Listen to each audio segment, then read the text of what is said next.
сәлеметсіздер ме, құрметті оқушылар? Алдымен видео сабақ бойынша нұсқаулық жасайық.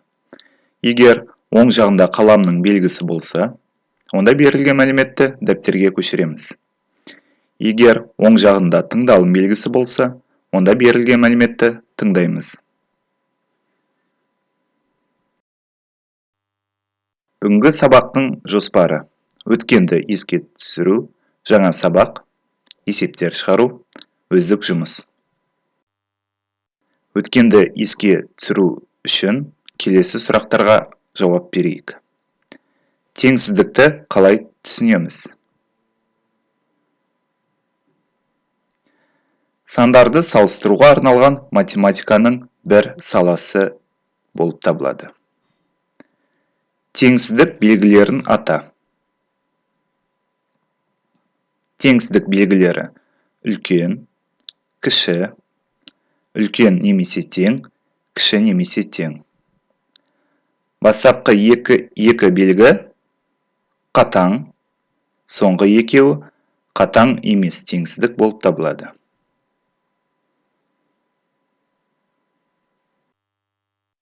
Дәптерлеріңізді ашыңыздар. Бүгінгі күнді жазайық. 6 сәуір, сынып жұмысы, квадрат теңсіздік. Квадрат теңсіздіктерді шешу.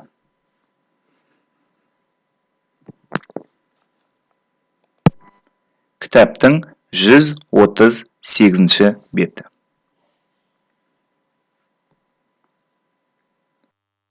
Сабақтың мақсаты: квадрат теңсіздікпен танысамыз және оны интервал әдісімен шешу жолдарын үйренеміз. ax квадрат қосу bx қосу c артық 0, ax квадрат қосу bx қосу c кем 0, ax квадрат қосу bx қосу үлкен немесе қосу c үлкен немесе тең 0, ax квадрат қосу bx қосу c кіші немесе тең 0 түрінде берілген теңсіздіктер квадрат теңсіздіктер деп аталады. Мұндағы x айнымалы, ал a, b, c сандар. Квадрат теңсіздікті шешу практикада қарастырайық. Видеоның сол жақ бөлігі дәптерге жазу үлгісі, оң жақ бөлігі тек қана тыңдауға арналған. X квадрат азайту 5x қосу 6 үлкен 0. Теңсіздікті шешу үшін алдымен оны квадрат теңдеуге айналдырайық. Менімен бірге дәптерге жазып отырыңыздар. Бұл квадрат теңдеуді шешу үшін квадрат теңдеу түбірлерінің формуласын қолданайық.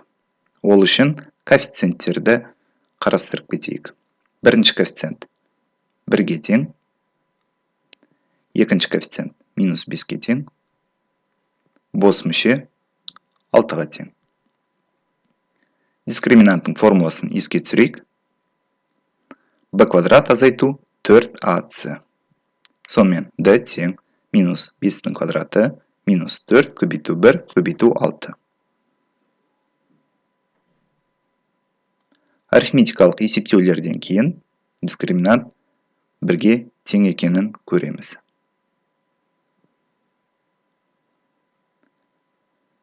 Түбірдің формуласы бойынша x1-ді есептейік. 5 қосу түбір асты 1 бөлінген 2 көбейту 1 тең 3. Екінші түбір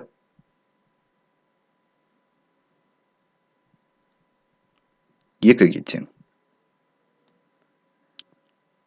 Бұл теңсіздікті интервал әдісімен шешейік. Ол үшін координаталық түзу сызамыз. Координаталық түзу бойынан 2 нүкте белгілейміз. Себебі 2 түбір бар. Бұл 2 нүктеде іші боялмайды. Себебі теңсіздік қатаң. Бұл 2 нүкте интервалды 3 бөлікке бөлді. Минус шексіздіктен 2-ге дейін, 2-ден 3-ке дейін, 3-тен плюс шексіздікке дейін. Бұл жерде ескеру керек. Егер теңсіздіктің таңбасы үлкен немесе тең болса, біз екі нүктенің шеттерін бояуымыз қажет. Егер де теңсіздіктің таңбасы кіші немесе тең болса, онда екі нүктенің ортасын бояймыз. Біздің жағдайда теңсіздіктің таңбасы үлкен. Сондықтан минус шексіздіктен 2-ге дейін және 3-тен плюс шексіздік аралығы. Штрихтадық және жауабын жазып аламыз.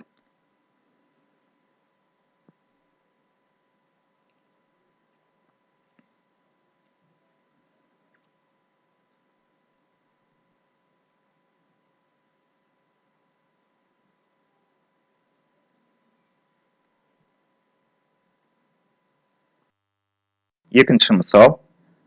4 жағдай қарастырайық. X квадрат азайту 5x қосу 6 үлкен 0, x квадрат азайту 5x қосу 6 үлкен немесе тең 0, x квадрат азайту 5x қосу 6 кіші 0, x квадрат азайту 5x қосу 6 кіші немесе тең 0. Бірінші жағдай бірінші мысалға сәйкес. Квадрат теңдеуге теңестіреміз, түбірлерін табамыз, интервал сызылады.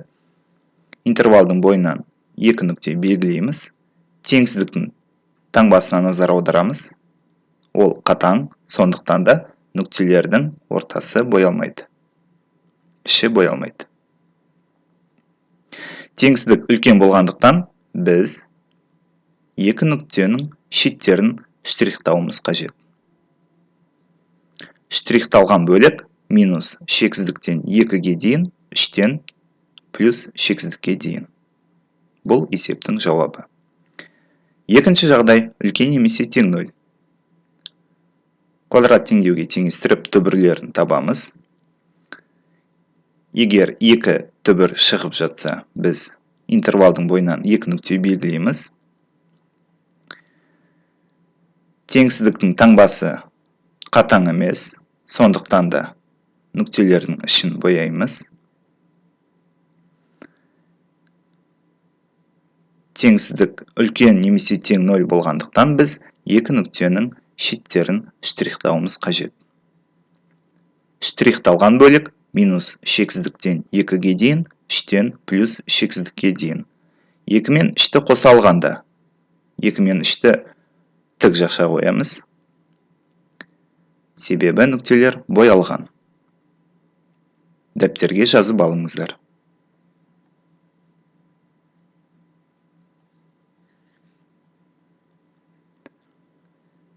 Келесі жағдай. Кіші болған кезде. Түбірлер табылады. Интервалдың бойынан нүкте белгіленеді. Теңсіздік қатаң болғандықтан нүктелердің іші боялмайды. Теңсіздіктің таңбасы кіші 0-ден болғандықтан біз екі нүктенің ортасын штрихтаймыз. Штрихталған бөлік 2-ден 3-ге дейін. Кіші немесе тең 0 болған жағдайда екі нүкте белгіленеді. Теңсіздік қатаң емес, сондықтан нүктелердің іші боялады. Теңсіздік кіші 0 болғандықтан біз екі нүктенің ортасын штрихтаймыз. Штрихталған бөлік 2-ден 3-ге дейін. 2 мен 3-ті қоса алғанда. Себебі нүктелер боялған. Сондықтан да 2 мен 3-ке тік жақша қоямыз.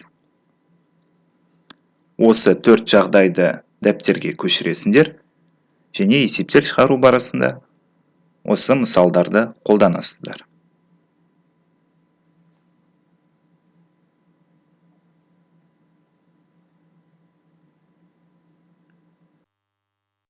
Ескерту. Бұл мысалдар бірінші коэффициентке тек оң сан болғанда орындалады.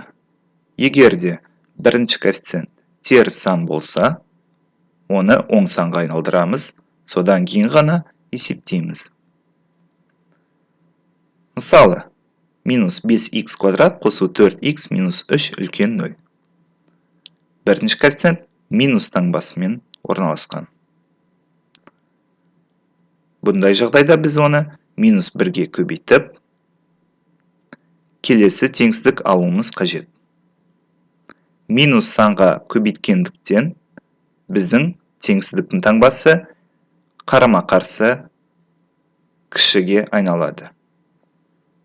Содан кейін соңғы теңсіздіктің шешімін табуымыз қажет.